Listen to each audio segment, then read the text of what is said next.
who your buyer is, and you got to know who you're talking to and presenting to before you present. And I wanted to put up this slide because I think it's very important. Because if you're talking to a person that's fast paced or they're more of an ID, I know we talked about DISC in the past. This is not a DISC training, but I do want you to be cognizant of who you're referring to and who your client may be. A really good teller would be if they're very slow paced. Most likely they're very analytical. They want to see graphs. They need to see a little bit more of, how you're going to be doing it instead of telling. You got to show them. And if you're talking to a very fast-paced person, right, like myself, you don't want to lose them. And if you ask me, majority of the people on this call, if I had to just assume and group you guys all, I would say you lean more towards the fast pace. And so I'm not going to bore you with this presentation. I'm going to go through highlights, and obviously you guys will have this presentation to share and create one of your own after you go through this. We go through the slides. I encourage everybody to reach out to Stephanie and Sam, and they will put this together for you to personalize it. Okay. So remember, we're talking faster a little bit more. We're going a little bit more with highlights. We're not going to go through the boring parts, but we are going to explain some very key information to the buyers with all the recent changes.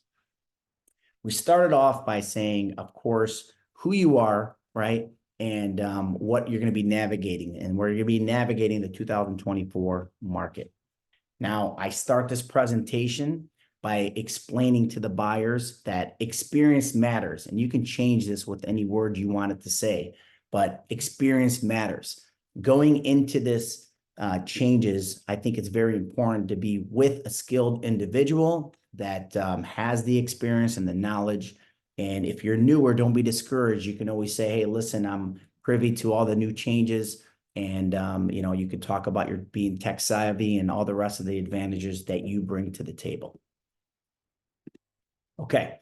Now, Mr. Buyer, here we have to talk about key responsibilities of a buyer's agent. Okay. There's some fiduciary responsibilities and duties. As your buyer's agent, I have your fiduciary responsibility to you.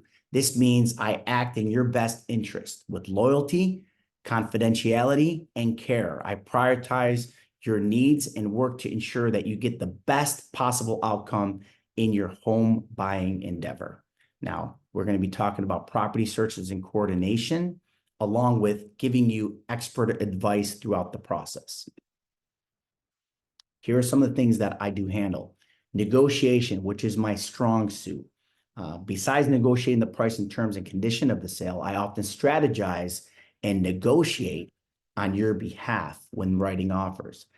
These can be crucial in making an offer more appealing to the seller or ensuring that your interests are well protected. Here's a rundown of the additional aspects. We can adjust the closing date to accommodate your schedule, whether it's lease of your current rental, or it could be availability of your funds. We will negotiate the closing date, hopefully to cater to your needs. Contingencies. I negotiate crucial contingency clauses, including home inspections, financing, and if there's a sale price or a home that you need to sell, appraisals and others. Repairs and credits. Throughout this process, there could be repairs and credits that we may ask of the seller, and I will negotiate on your behalf. We'll talk about rent back agreements if they're still living in the property.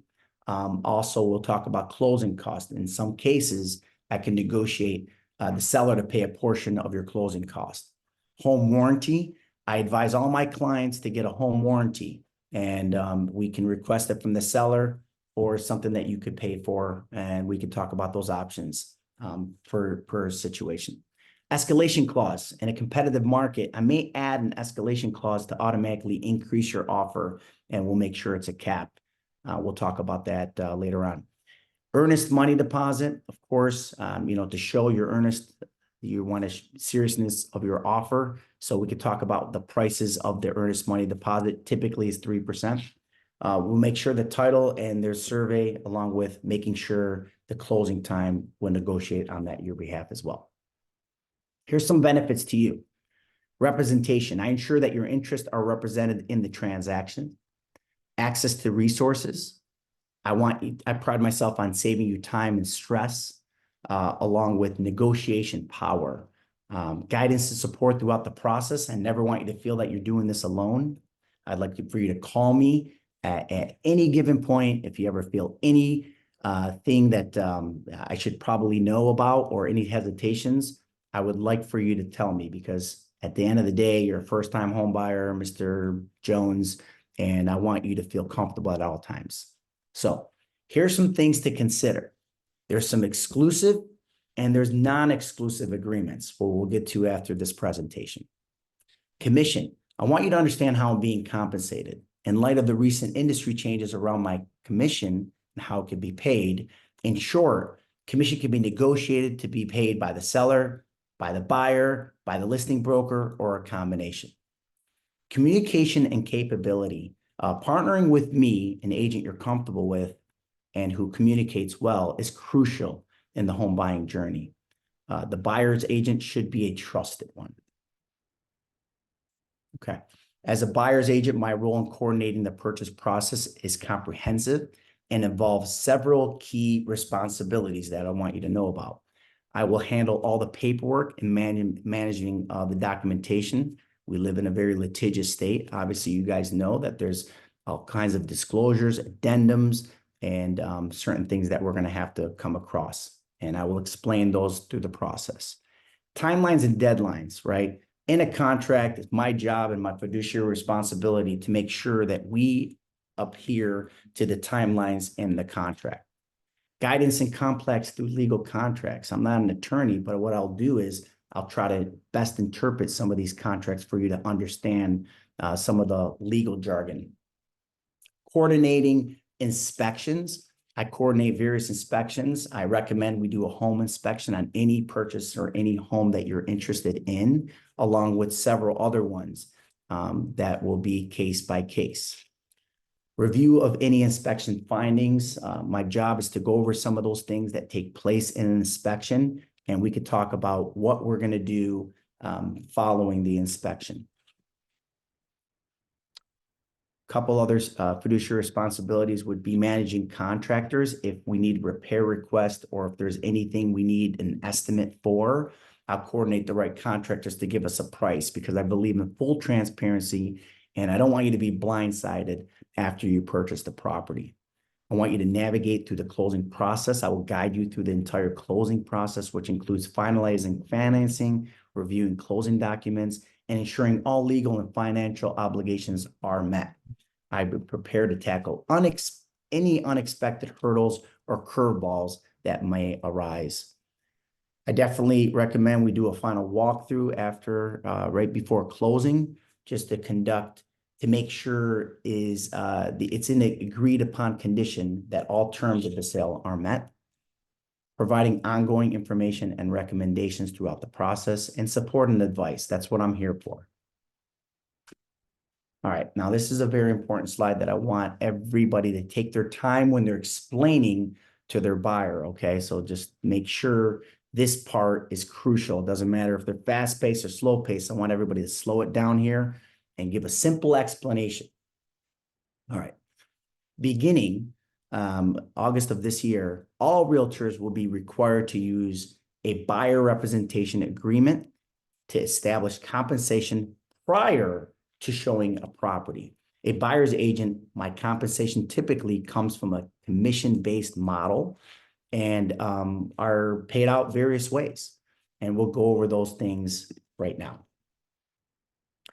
Highlight, we'll get into this a little bit more in depth on the next slide, but commission origin traditional model. When a seller lists their property, historically, they agree to pay a commission to a real estate agent, which is a listing broker. As part of the listing agreement, this commission is usually a percentage of the sales price. All right. Well, with that, they can also share the commission, which means the listing agreement will show that they're paying a compensation to the buyer's agent. Closing transaction, the commission is paid at closing. Once the property transaction is completed, the commission is dispersed as part of the agreement to the respective buyer's broker agreement. Now, in a traditional compensation model, the seller pays a commission to the listing broker. The listing broker then shares their commission and splits it with the buyer's broker, and the listing broker will pay the buyer's agent. It is important to note that recent changes, there will be some circumstances where a seller will opt out of offering compensation to the buyer's agent. Here are a few scenarios and solutions to consider. Here's an alternative compensation model. We can, number one, negotiate the commission directly with the seller. If we can counter a listing is not offering a commission to the buyer's agent, and you still want to consider this property, one approach I can take is to negotiate directly with the seller to include my buyer's agent commission in the terms. This could be part of the overall negotiation process when making an offer on the property. Number two, alternate compensation model would be adjusting the purchase price. For an example, if a home was listed for $1 million, typical commission would be $25,000. We can offer them $1,025,000 with the condition that the seller pays the $25,000 commission to the buyer's agent. This way, the net to the seller remains the same, and your commission obligations are rolled into the overall purchase of the price of the home. Number three, we can ask for a seller's concession. A seller's concession is an agreement where the seller agrees to pay a portion of the closing cost on behalf of the buyer. This can include various fees associated with the purchasing of a home, such as loan origination fees, appraisal fees, points, regardless of the situation. It is called a seller's concession. And number four, which we'll talk about after this presentation, where a buyer pays the commission directly to the buyer's agent. Okay, now we do want to talk about utilizing your agent, how to reap all the benefits. Here are some examples. Contacting listing agent directly. Okay, this is something that you want to avoid, right? So here are some examples of unknowingly will put you in the position of paying a compensation out of your pocket. So if you go directly and contact the listing agent, right, visiting the open houses, on your own is a great way to learn and find out what you like and what you dislike. But make sure you register the host agent and let them know that you're partnering with me. Keep all your excitement and contain. The host agent represents the seller, and it's the best to keep your cards close to your vest for negotiation. Think of it this way. Anything you say or do can be held against you. Number two, for sale by owner. You might run into a for sale by owner, and I do want you to contact me on that because we can help you save money in the transaction, but more importantly, save you the headache of buying all on your own. You may run into a situation to where there's new construction. I will represent you as a buyer using my expertise to make sure you get the absolute best experience with peace of mind, knowing you received the best deal possible. Many builders budget for a buyer's agent commission, whether you use one or not. So take advantage of my expertise. Okay, some risks and challenges faced by buyers. I want to make sure we avoid these. We want a conflict of interest, right? An agent has a dual agency situation, and they delicately balance the interest of both buyer and seller. This could be very challenging because of the goals to the buyer. So our job, buyer, you want to get the property for the lowest price possible. And the seller, what do you think they want to do? They would like to get the highest price possible. So they're inherent at losses and odds, right? So we want to make sure that you bring me on to negotiate on your behalf. Limited guidance and advice as a dual agent. The level of guidance and advice I can provide would be limited. So for using me, we can definitely help make sure that your best interest is in mind at all times. Confidentiality concerns. Maintaining confidentiality can be a complex in a dual agency. Information shared by you as a buyer could be inadvertently influence how to deal with the seller and vice versa scenario. What a buyer's agent and why it's very helpful to have a buyer's agent. They provide in-depth market knowledge. I'm very privy to the situation, to all these schools and all the great information that I can share with you, along with market analysis to help guide you to what this price should probably sell for, or I don't want you to overpay for the property either.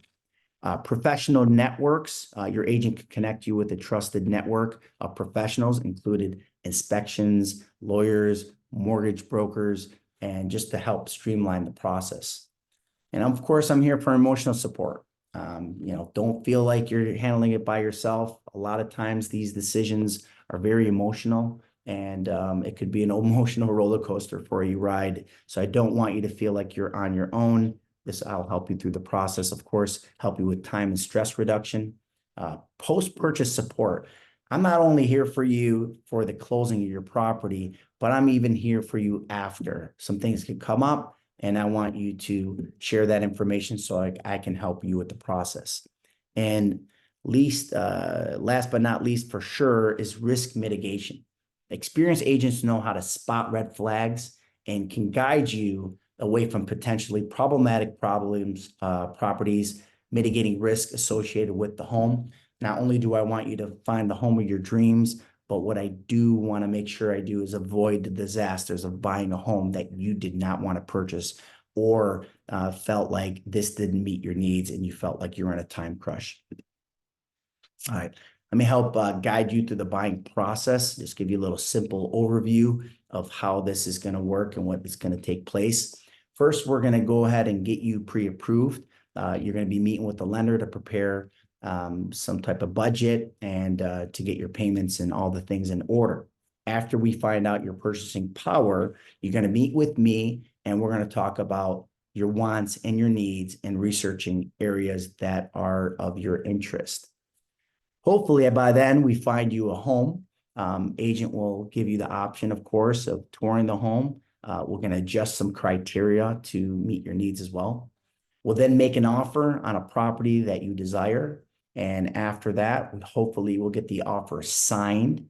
After we get signed, we're in our timelines. We want to make sure that we get all of the inspections literally immediately after we get this deal signed, because we're on a time crunch, right? So we want to make sure all the home inspections and all the inspections that we're going to be doing to this property are in a timely manner.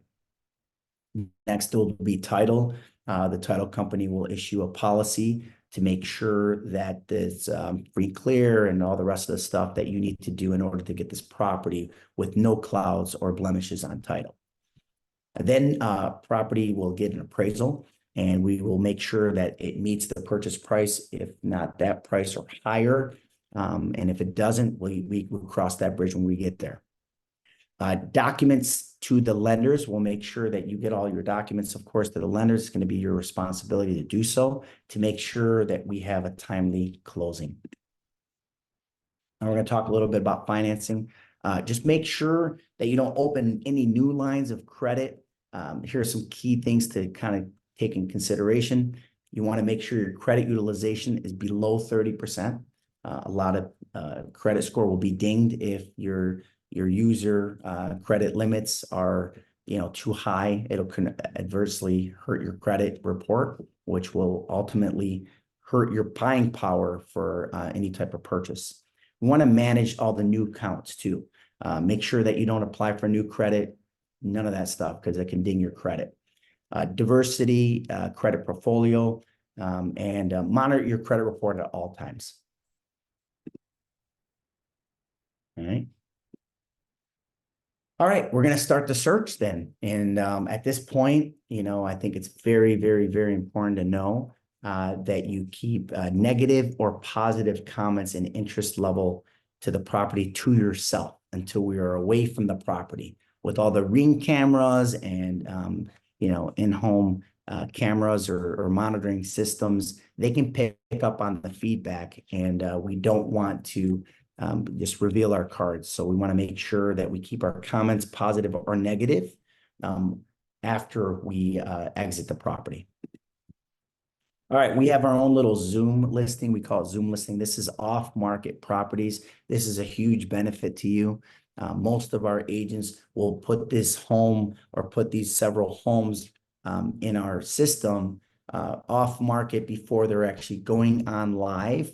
This could be a huge advantage by actually looking at the properties before anybody else, along with even writing an offer. So that way we're not dealing with any type of multi-offer situation. And we'll just get the speed to the game is really what it's called. And we'll get to know about the property before it's live.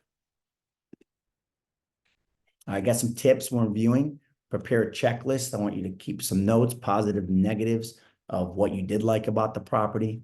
I do want you to inspect it carefully, not as far as, the wear and tear or anything else, but I do want you to make sure that we're looking at some key items to avoid a disaster. If we're starting to see some major things or major flaws in this property, it's probably wise we walk away from it. So be cognizant to that. Ask questions. Don't ever hesitate to ask me questions about the property. We'll make sure that disclosures are there for you to actually go over some of these things as far as, even utility cost, if that's something that you may have a question for. Consider location. In real estate, we say location, location, location. It's very important and vital that we find a location that is near good schools, public transportation, not so much, but, freeways or access to freeways is important for your job, if that's necessary, shopping and any other necessities that you may have. Visual in your life, in your home, obviously, personal items, space, consider the flow of the house and whether it's a fit to your lifestyle. Most people like an open floor plan. So just want to make sure we are very cognizant to that for resale value. Check outside of the home. Don't just focus on the interior. Look at the exterior, the yard, the neighborhood. Consider factors like street noise, parking, proximity of neighbors, that kind of stuff. And be open-minded. Keep an open mind to all the properties. Sometimes a home might not feel like it fit your criteria, but can still work and fit your needs. Okay, some key items to look forward to when you're making making an offer. We're in a seller's market. You have to act quickly. If you have a strong interest in a home that we viewed, let's make an offer. Keep in mind, you might only have one shot, as a counter offer is not guaranteed. So make your best offer if we're competing with other buyers. Determining what the offer involves, I will help prepare a market analysis based on your offer. Obviously, we will make sure that the prices are similar of what we're going to be offering. Affordability, ensure the offer that aligns with your budget and pre-approval and mortgage amount. Contingencies and concession, factor in any additional cost or contingency that may affect your offer. All right. What to include in the offer? We want to make sure there's a pre-approval letter. This shows the validity of the offer and that you can afford it and you can get the terms. We want to consider seller's circumstances, along with that, as far as moving dates and any type of flexibility that we may have for closing. Higher earnest deposit shows a little bit more seriousness and commitment to the purchase. Minimal contingencies. The fewer contingencies, the better. A lot of times, sellers are looking for a stress-free, easy deal, not only the highest price, but good terms. So we don't want to complicate the situation with too many contingencies that are not pretty streamlined. We want to shorten some time periods too. Sometimes there's default things on a contract. We do want to show our seriousness and our commitment to the sale. So therefore, we can shorten some time periods. We can cover some seller cost even to make it more attractive. We can also include an escalation clause. And what that basically is it will match the highest offer, and what we'll do is it'll increase it by a couple thousand or something that we can talk about during the process.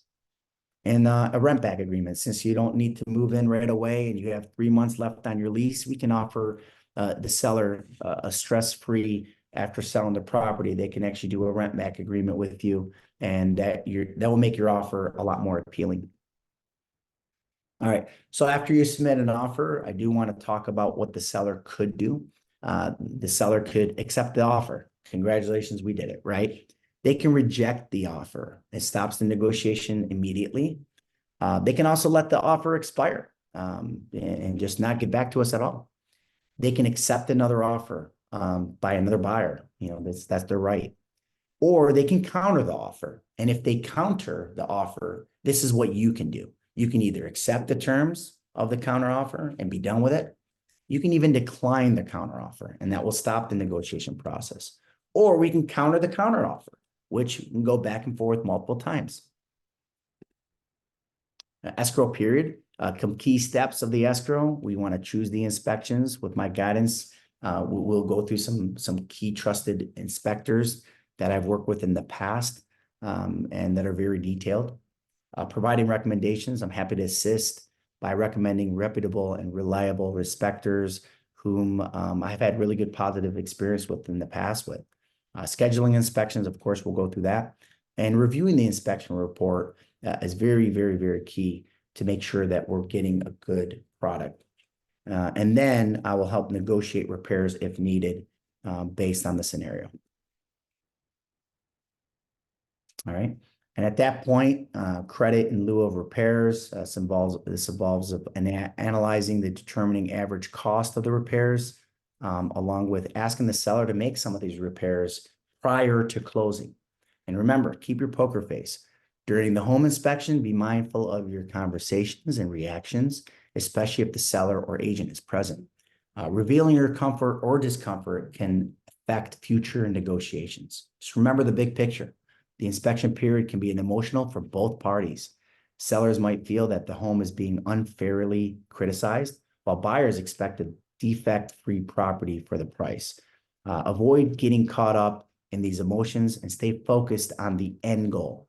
I'll help manage expectations and guide you through the process for a resolution. Your lender at that time most likely will be, the appraisal will be ordered. We'll make sure that we get that appraisal and we can review it together. Property survey, most likely there's going to be a survey conducted. This defines the property boundaries. It identifies easements and rights of ways, locates structures or improvements that were made. It also unveils potential issues. It assists in future development. Inspection requirements. Some insurers may be required for home inspection before finalizing the policy. So we want to be mindful of that, along with proof of insurance for closing.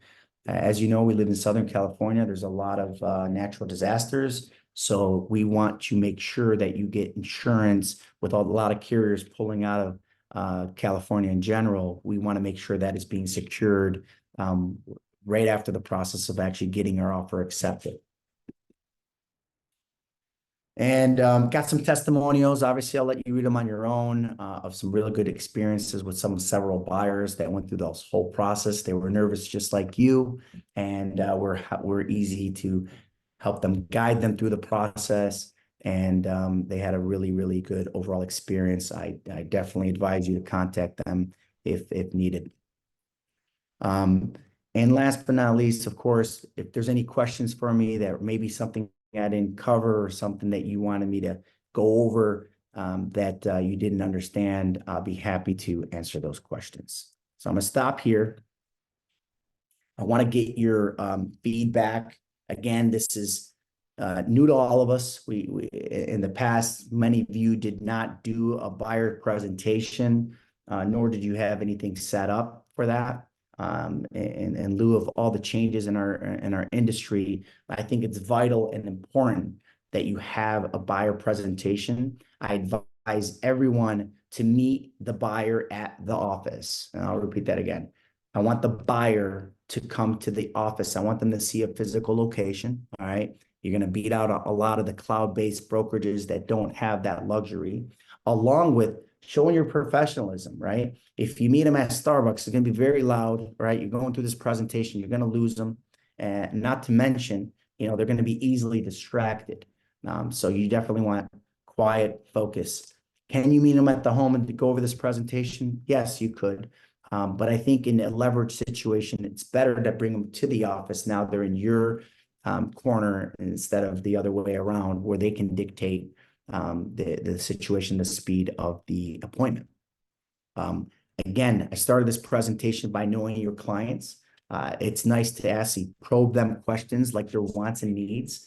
And if they want to be next to their grandchildren in Temecula, you keep pointing back to that every single time there's resistance, or anytime you feel that they're not being cooperative. It's nice to be reminded that, hey, by the way, I know that you want to, be closer to your grandchildren in Temecula, and you said you want to be there in 2 months, it's very wise that we get started with this process. Therefore, you could be next to Johnny and Jim and be happily ever after. Remind them. Remember, most buyers, there's pain and pleasure points, right? Most buyers move away from pain, meaning, for an example, their spouse is in their ear about their smaller kitchen, or the school that their kid goes to is a bad one and they want them in a proper school. So they're moving away from pain. And by actually addressing the situation by saying, hey, we're going to put Tommy in a better school district. I know that's what you're looking for. That is what you want, correct? So these type of conversations to have with your buyer are very vital and important. Lindsay, do we have any questions on the chat or? Just some comments. Brian is just encouraging everyone to use Zoom listing. Yeah. It's very important. Brian also commented that making a video link of your explanation could be very helpful to send after your live presentation, just so they can maybe rewind and rewatch points. Great idea. And excellent. That's it so far. Okay, cool. Does anybody have any questions for me? Again, if it's going to be legal questions, I have Walt here too to answer some of those for us. But as far as the presentation and a whole, do we like it? Do we want to adjust it? Is there some things that you didn't find helpful? I'm open to any type of criticism. Of course, this is a moving target. We're going to try to be more efficient throughout the process. Sometimes, you can shorten it to appease your client. If you want to just go through some highlight and bullet points, I definitely advise you want to do a slowdown when it comes to your compensation, because I truly believe that the buyers must understand. If you want them in your corner, they need to understand how you get paid and what are the options for them in order to pay you. So make sure you slow down for that part. Mike, oh, sorry. Sure, Diane, go for it. I heard you first. I have a question. At the beginning, you mentioned something about that we can negotiate directly with the seller. Mm-hmm. Is that something new? Because I thought maybe in the past, buyers, brokers were not to entertain any conversations with the sellers. Well, you're doing it through your offer, right? When you put an offer in, you can actually negotiate your commission in the offer. I've always been coaching agents when they see a lower compensation in the MLS in the past. For an example, if they're only offering 1%, I need you to include in your offer your compensation and your percentage that you're looking for in the offer term. So therefore, you're negotiating with the seller. You're not negotiating with the listing agent at that point because they're offering a certain commission. We're not accepting that commission, right? We're accepting a higher commission based on our time and our value. So therefore, you're negotiating with the seller. Okay, great. Thank you. Mike, I have a question. Sure. Firstly, I wanted to say I love the presentation. I've been constantly working on mine and tweaking mine, and so this is amazing to have something available. But you asked about, one of the statements was about a survey. And when I did real estate in Florida, we automatically in your offer, you would order a survey. But I found here that surveys are like $4,000. And I've been told by title reps that you can do kind of the meets and bounds and that sort of thing. But then when you ask them to do it, everybody's like, I don't even know what you're talking They're rolling about, their eyes, right? Yeah. So I just hate to have, or maybe you have an argument to why it's in there, but I have a question about, I guess that's my question, is how it's, if maybe that should be removed, but also how you do deal with that. Because I believe that there are some properties that we should have surveys on around here that we don't. But anyway, so that's my question. Sorry. No, I appreciate that. That's a very good question. Walt, can I bring you on for a quick second? Yes, I'm here.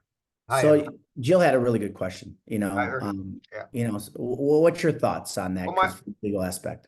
my thought is, first of all, whether it's in the presentation or not, I think the best way to cover objections and concerns is up front. So I actually would say that, you know, addressing the fact that you might want a survey doesn't mean they have to get one, but I think I'd keep it in the presentation. You could at the same time say it's not customary, you know, you're going to get a plot plan with your title report. We can ask the seller to locate the corners. You can have a discussion. I don't need to put all the words in your mouth about, you know, location of fence may not be the property line, but it's going to give you a relative idea. If it's critical to you, you know, it's something that you might, an expense you might want to consider.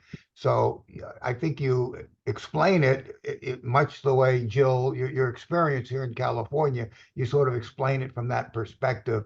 Now the buyer is more comfortable about not thinking he has to have one to buy a house, because he did buy one in Florida and they always had one in Florida. Well, we don't always have them in California. In fact, it's pretty unusual.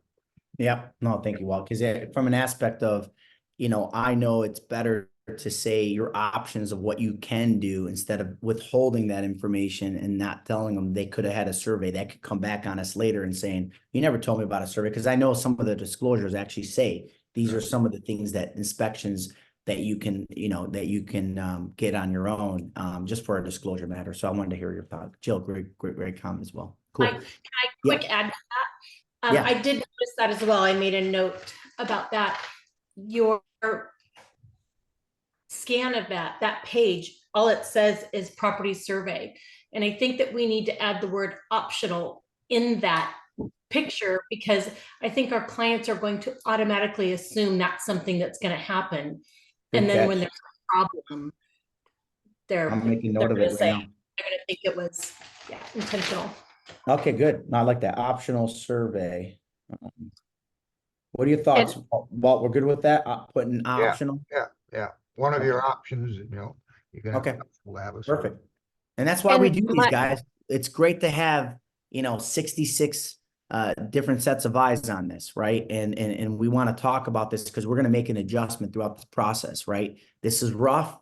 And you know, some of you guys want to shorten this, which is perfectly fine. It's something that you can do. But I want to be able to at least have the information there, because now it's something that you can print as a PDF, you can print it as a booklet, and now hand it to the buyer and they can read it on their own. Remember, you may not want details, but they do, right? Sometimes they do. Sometimes you're dealing with an engineer type brain person where they want to see everything. And if you leave out any clues or hints of some more information that could be available and you excluded it, they'll catch it. So I'd rather you have it in there and skip over it in a presentation style, or maybe make bullet points and then put the information on the bottom. It doesn't matter how you do it. Go ahead. I heard a voice.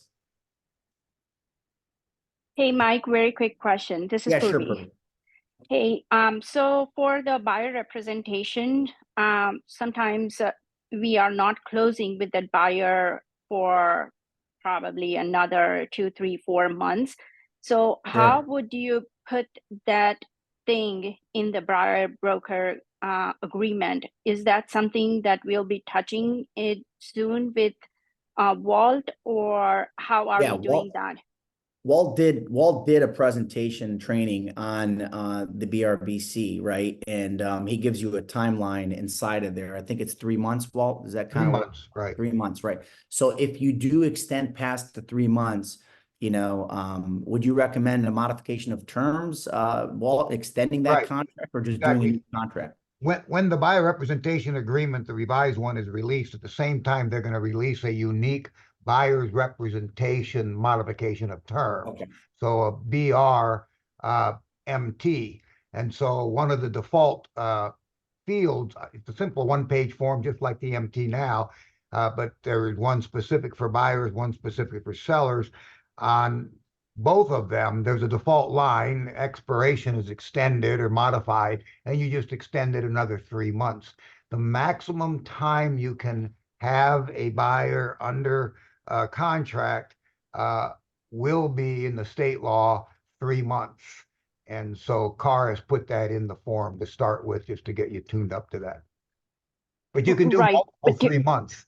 3 months, another one, 3 months, another one, 3 months, another one.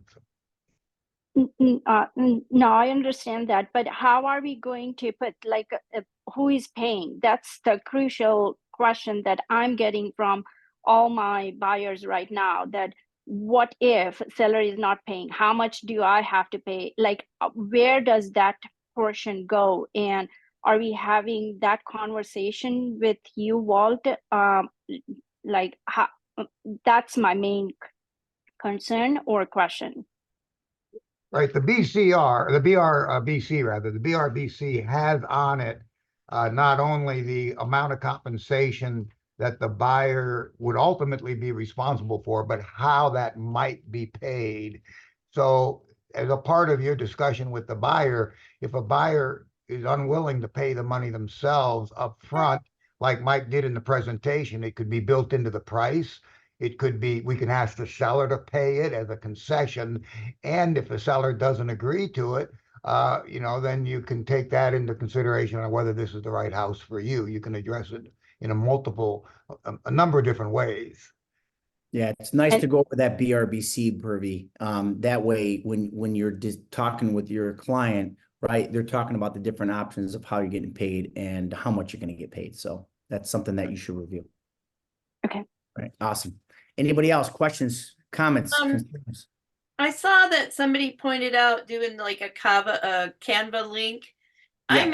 When I made mine, I had a company that I was working with where they had a boilerplate one, and then you just go in and put your picture in and your bio and take out anything or change anything you want yourself. Yep. Is that something we're going to be able to do, or are we just going to have a Stephanie do it for? I mean, I don't know. I asked her that specific question. She actually wanted you guys to contact her directly because sometimes it's nice to personalize it a certain way and not only put in those first two slides. Maybe you don't want certain things on there and you may want to add a few things, right?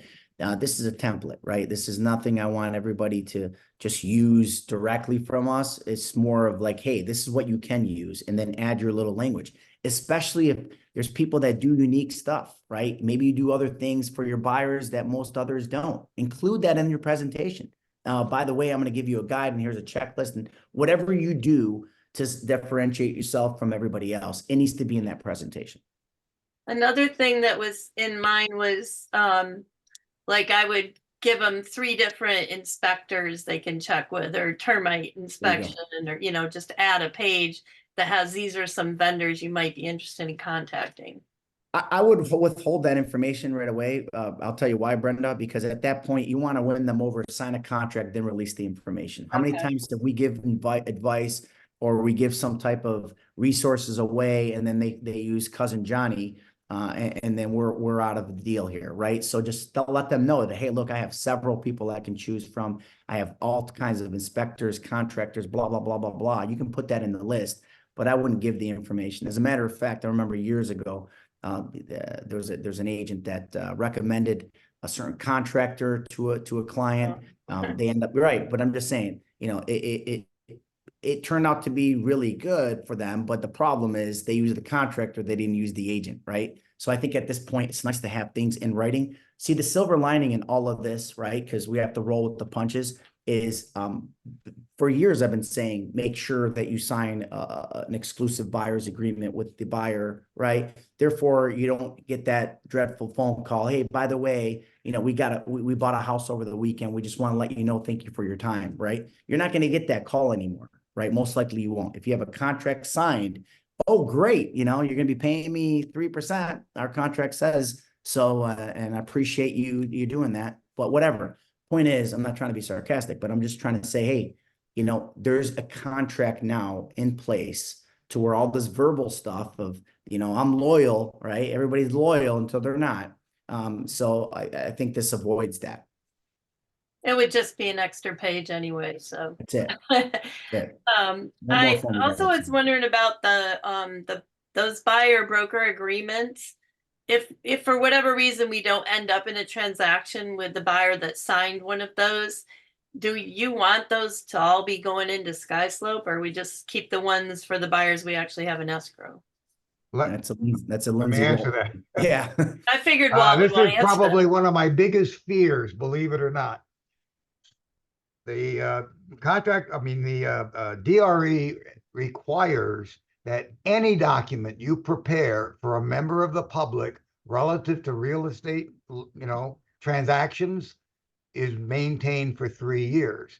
So yeah, every single buyer representation agreement you have the buyer sign must be uploaded in the SkySlope, just like every offer you write, whether it's accepted or not, whether that buyer goes away and works with another agent ultimately, but you wrote 3 offers. The DRE can come to us at any time and ask us to produce those offers, and we would get a ding on our record if we couldn't. A listing that you took and then expired, of course, that would be uploaded. But basically offers, and Brenda, you bring up a good point. My concern is you get a lot of BRBCs signed. Every single one must be uploaded into SkySlope. Thanks, Walt. Yeah. Awesome. Any other questions, comments, concerns? Thank you for your comments. I've been reading some of those. Great presentation. Appreciate that. Yeah, it's a PowerPoint. We'll be sharing that for sure with you guys. Again, I think it's wise that you contact Stephanie to get that a little personalized for you. And that's kind of what the route she wants you to take with that. But we'll figure out a way maybe to put it up on Agent Hub or whatever the case may be. Dennis Smith, I see your hand raised. Go ahead and unmute yourself and ask your question. Yeah, I put it in the chat. Would Walt address the Zillow free 7-day home tour? Yeah, in that agreement, I won't answer for Walt's, but I'll just give you my opinion on that. In that presentation, it talks about exclusive and non-exclusive, right? There's 2 different agreements. You can have an exclusive, you can have a non-exclusive. I mean, it really depends on, and I'll tell you from a sales point, and I'll have Walt's opinion on from a legal aspect. For me, it really depends on your client, right? The closeness and how trusted you feel in the relationship that you built over the years. For an example, if I've worked with a person for 20 years, 30 years, or they're a repeat client, why am I going to be talking about a non-exclusive with them? You know what I mean? I would just say, this is what we're signing. We're signing an exclusive agreement with you. I think that's your question, Dennis, but maybe you could be a little bit more specific. Actually, it's different than that. Zillow is advertising that they have a no strings attached free 7-day home tour. And, I had a client read it to me. I had a potential client read it to me.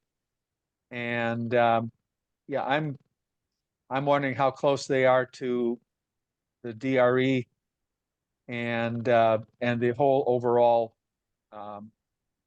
situation with having a buyer representation agreement while they're out showing property.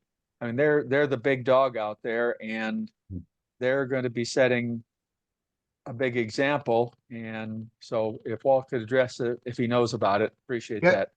I do know about it, and I've already discussed it with Carr Legal. Recognize that there's currently not a state law requiring a buyer representation agreement, but the good news for the NAR members, which is us, there is going to be one, and it's expected to go into effect January 1 of 25. There are 19 states that now have buyer representation law requiring some sort of buyer representation form be executed before an agent works with a buyer. California will be the 20th state if no others do it. 2 of those states have already, to my knowledge, there may be more, but 2 weeks ago, 2 of those states both said that Zillow form does not meet their state law. We can't say that because we don't have a state law yet. But Carr does say, presumably, it will not meet the California law. So my recommendation to everybody is the BRBC defaults to non-exclusive and yet gives you a high level of protection. You can make it exclusive, but I would not use the Zillow form because it's likely it's not going to be allowed January 1. So get used to the BRBC and go with the non-exclusive, and you will get, repeating myself, a level of protection. If you work with this buyer, show them some houses, provide some information, contact the listing agent, get some questions answered, and then they go around you. It's your choice whether you want to pursue them or not, but the form, it certainly gives you that option. The Zillow form gives you nothing. It's just a crutch, in my opinion, so. Great. Yeah, I Thank you. wasn't looking to use that Zillow form. Obviously, I'm going to use what our office recommends or SANT requires. All right, And, but, you know, just to be able to counter that and to how we do that, because I'm sure that will come up for all of us. Mhm. Great. Yeah, we'll appreciate the comment. Dennis, obviously, we'll give you some more notice on that. Walt's on top of it, as you can tell. And he'll get us the knowledge and all the information that we need. Kay Merg, I see your hand up, so I'd like to get to you now. Hey, great presentation, by the way. Thank you, And Kay. so I feel like we're all on the same page. We We're are. all dealing with this. So I was in Sacramento for the CAR meetings and Washington for NAR meetings. And so this is the number one discussion item. I bet. And so one of the things I wanted to clarify, it was my understanding that CAR is putting together the kind of the final latest draft of the BRBC. And so have you guys gotten an update on that? Because we heard in Sacramento it wasn't going to be ready until June. So June or July. Oh, Walt, I figure you might have an answer for that. yeah, the draft is fundamentally complete. Okay. And it is available, and it is part of the package that Lindsay sent out for the Zoom call 2 weeks ago, or a week ago, I guess, I'm sorry, and then the one before that. So the BRBC in its probable final form is already available to you. If you don't have it, let me know, let Lindsay know, we can send you a copy. It's will be official late June, but they're already doing training on that form right now. And I've been through a couple of sessions with the CAR on that very form. So it's ready to go. And you can see it. If you need to see it, I can get it to you. It's in Agent Hub also under the NAR settlement folder in the training. It's in there as well. So one other question or Yeah, comment that came up at risk management in Sacramento was they did not recommend that if you got a sign call that somebody is, driving by your sign or in front of your sign and wants to see the house, that you are certainly not required to have them sign the BRBC to show a house in that case. I would like to, there was some controversy regarding that comment. Yeah, I could So I'd like to hear how you guys stand on that. All right, I can comment on that too. It's a great point, because there's a lot of question. The question is whether or not you're working for the seller or the buyer. So can a listing agent or somebody who's working for the listing agent hold an open house for the seller? Yes, of course they can. Do they need to have a buyer representation agreement signed by everybody who comes in? No, they do not, as long as they don't console the buyer. So you show them the house, almost, you're a host or a hostess, and you welcome them in, you give them a flyer, you give them the cookies and punch. The minute they start wanting to know information relative to their situation, they want to know about the house, where, how old's the roof, whatever. You're working for the seller. Well, put a new roof in last year and the warranty's extended to you.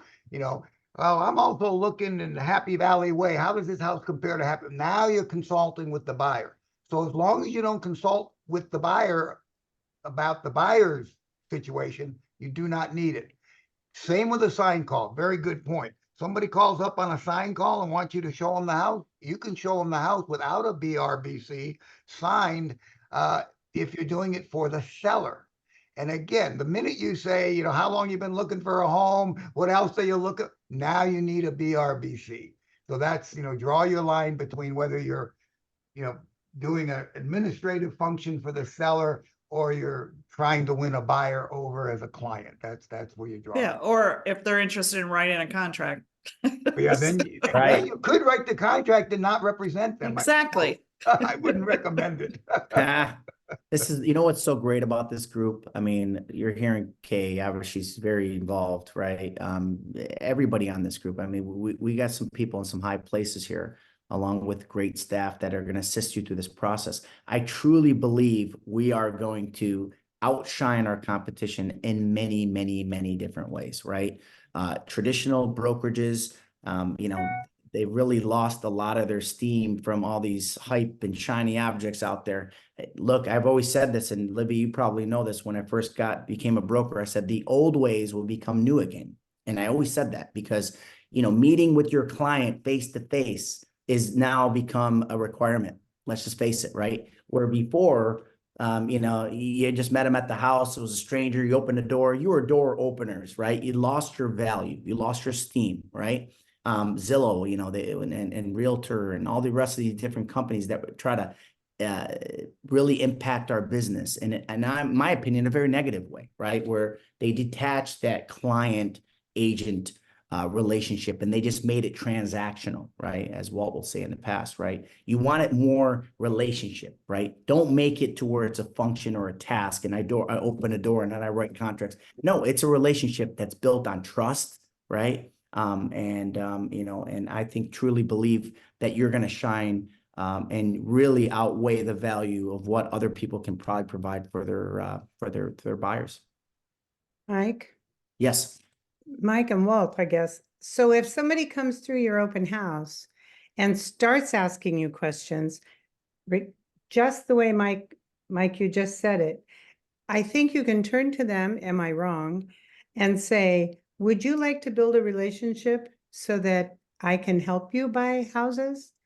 And if they say, well, I already have an agent, you say, okay, then I can't answer that question. Your agent will answer it for you. Period. Or, well, sure, if you want to, then as soon as this open house is over, I'll meet with you and we'll start that process.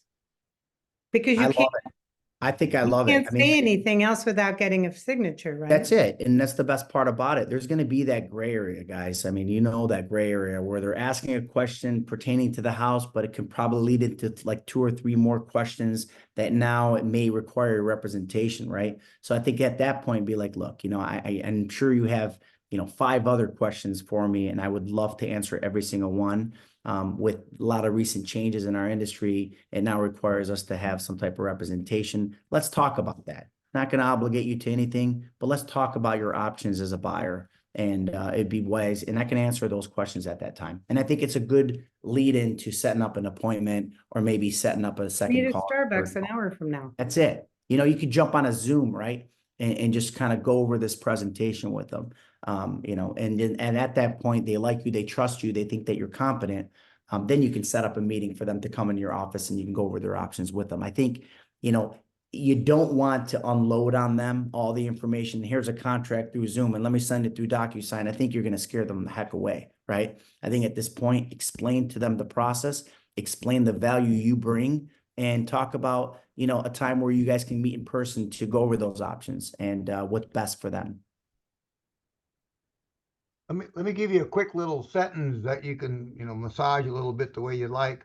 But basically you can say early on, Libby, talking to somebody at the open house, well, would it be a problem for you to work with me to acquire this house, or a problem for you to work with me to acquire a house you're looking for? And if they would say, no, it wouldn't be a problem, that opens up the door. Well, fine, let's sit down and, you know, talk about what's involved in working, you know, with an agent like myself, so that you kind of ease into the buyer representation agreement, rather than, oh, wait a minute, before I answer questions, you know, about you, let me give you a buyer. You know, you got to ease into it. So, you know, would it be a problem for you to work with me? It's a powerful structure, because what does it do? Those of you know, it requires them to say no, which really means a yes, right? They're willing to work with you. No, it wouldn't be a problem. Great. Let's sit down and talk about it. And then you ease on in. Love it. Any questions? Thank you, Walt. Yeah, thank you, Walt. Any questions, concerns before we wrap up? Remember, we're not just tackling it now and never addressing it again, right? This is going to be continuing to educate the process and help you navigate through this process. And I think you're going to be, like I said, you're going to have a slight edge on your competition with the knowledge, because a lot of people, look, we have about 65 people on this call. I think, I can argue all 148 should be on this call, right? So some of you that, have appointments or commitments, they should be able to watch this later on. But I think we're going to be more ongoing training. We're going to be talking a little bit more about best practices and the combination of all the skill that we have in this company. You're in great hands. I don't know how Appreciate to the raise my whole hand. Go ahead, Brenda. I don't know how. I'm looking around. How do I raise my hand? Well, do you know if we're going to be able to print blank ones on zip forms? Because normally they don't let us unless we fill in a name or a property. That's a great point. You're gonna have to have a supply of them. Yeah, to have them It's around. going to be COVID all over again, guys. Yeah, right. Seriously, it's going to be COVID. This is I'll look into that. repeat forms. I'll give you some tips on how to print blank forms, by the way. I'm pretty good at it. Good. Well, Mike, I have a suggestion. Sure. As selling, I'm not selling here in Texas anymore, but here in Texas where my husband is selling, and I'll send you an example. They have documents that are a link in every professional email. And that link has the buyer broker agreement and some other things that Texas requires. And then you print those, and when you're out, you have them, like how we carry other things in the trunk of our car, we have that as well. But you have to provide that to every, what they call substantive contact. So whether they sign it or not, you've already provided it in every email that you're speaking to them. So they're becoming more aware of it. And then at some point you have it signed, but you're providing it whether they sign it or not in a substantive conversation or contact. But I'll provide that to you, and you can see if you want to Yeah, turn we'll ours talk in. about it. Exactly. I appreciate that, Mary Jo. Anything that separates us from our competition and gives us that competitive edge, I'm always interested in viewing it and discussing it and seeing if we can make it part of the protocol. Anybody else before we conclude? Hopefully you guys learned a few things today, and we provide you this template that you guys can utilize for your clients, and let's keep moving forward. Let's have a positive mindset throughout this whole process. Remember, with change comes opportunity. And I need you guys to start seeing the silver lining in all this. And in my opinion, there's going to weed out a lot of the unprofessionals, a lot of people that don't want to take the time to learn this information. There's been already 8,000 agents that probably exited the business in the past 6 months, by the way. 8,000 in our San Diego, right? Seeing some claps. No, but this is the truth. I've heard you guys complaints throughout this whole process when you're working with the buyer's agent on the other end. And they're not very professional, right? It's their cousin or their brother or their sister, and they only do one deal every 3 years. It's usually a nightmare, right? So this is going to help getting those people, retired or out of this business. It really is. And the people that are on here, it just shows me your commitment to this, to your industry and to your clients. So I'm glad to see you on here, guys. Thank you so much for your time. I appreciate it. And until next time, guys, we'll talk to you soon. Thank you. Thanks, Mike. You're welcome. Thank you.